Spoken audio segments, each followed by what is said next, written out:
ऊपर देखा जाउतबो क्रिस्पी और क्रंची भितर थिबो जूसी सेई टाइप रो चिकन पकोड़ा मु आज आपण मानक सहित शेयर करिया पे जाउची।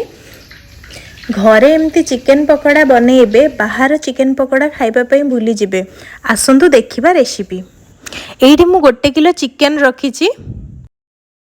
स्वाद अनुसार लूण ऐड करिची। किछि हल्दी गुंड ऐड करिछि। आ सतरे रागा पे टिके लंका गुंड 2 चम्मच ऐड करिछि। आ मु टिके स्टाइल मारी की पियाज घुरे की चॉप करी की सतरे ऐड कर देछि।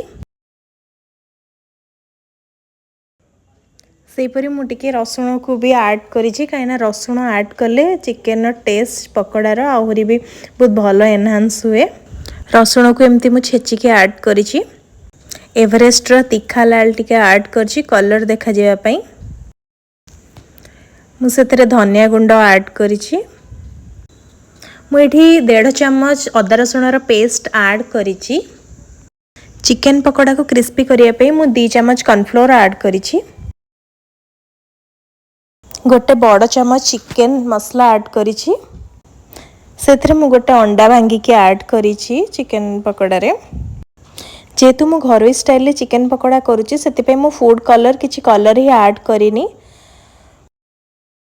एबे सबु को भलरे हाथ रे मिक्स कर दबा बहुत भलरे मिक्स करी किछि समय पे छाड़ दबा 30 मिनिट्स पई। 30 मिनिट्स हला परे एबे कड़ाई गरम हे गला परे सेते रिफाइंड ऑयल मु ऐड करिली। तेल गरम हे साला परे गोटे गोटे चिकन पकोड़ा को हमें सेथिरे छाणीबा। चिकन पकोड़ा को एमती गोटे गोटे करी तेल रे छाणीबा। ध्यान रखिबा कि आमे चिकन पकोड़ा भितरु हमर हेला कि नाही जोटा हमें सिझिला कि नाही हमें केमे जानिबा। जो पर्यंत चिकन रे माने पानी थिबो सेटा चड़चड़ साउंड हबो जे जेतेबेल पर्यंत चिकन रो हमें पानी सब माने एक्सट्रैक्ट हेई जिवो तापरे हमर आ चड़चड़ सुना जीवनी। सेठो हमें जानिबा कि चिकन पकोड़ा ओवरऑली हमर हेई गला। तो चिकन पकोड़ा एबे हेई गला परे मु ताकू गोटे पेपर रे काढ़ी की रखिछि काहेकि ना तेल गुड़ा सब सेतरे पी जिवो। सब को छाणी दबा। गोटी गोटी करी चिकन पकोड़ा हमर तळे छाणी के रखि दबा। जेहेतु मोर टिश्यू पेपर सरी जाइतला मु पेपर यूज करे नैछि। आपणकर जति टिश्यू पेपर थिबो पाखरे तो आपण यूज कर देबे टिश्यू पेपर यूज करिवे।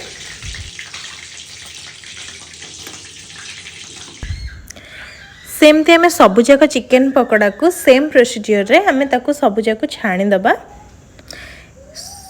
सबु चिकन पकोड़ा ताको छाणी सारला परे मु एठी प्लेटिंग कर देछि राउंड शेप रो पियाज काटी की तरे लंका टिके ऐड करिछि ऊपरे। प्लेटिंग टा सुंदर देखा जाय पे आउ सतरे मु टमाटो सॉस आउ चिली सॉस रखिछि। टमाटो सॉस और चिली सॉस चिकन पकोड़ा रे खाइले चिकन पकोड़ाटा भलो लागे सेति पे मु टमाटो सॉस और चिली सॉस सेति रखिछि। एमती चिकन पकोड़ा थरे घरोई स्टाइल रे बनै के खांतु। बाहरु किणी के खाइबा चिकन पकोड़ा भूली जिबे। तो चिकन पकोड़ा रेसिपी मु आपण मानक सहित शेयर करली। चिकन पकोड़ा रेसिपी आपण को देखि केमती लागिला आपण माने कमेंट माध्यम रे मते जणाइबे। टेस्ट करी को केमती चिकन पकोड़ा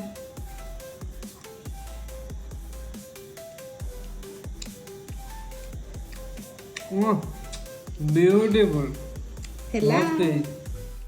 आ गोटे बाइट नबा पियाज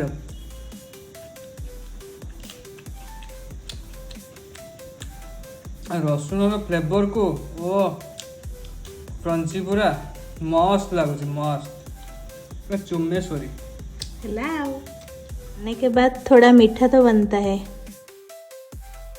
निया खाई सारला पर टिके मीठा हबो। Thank you.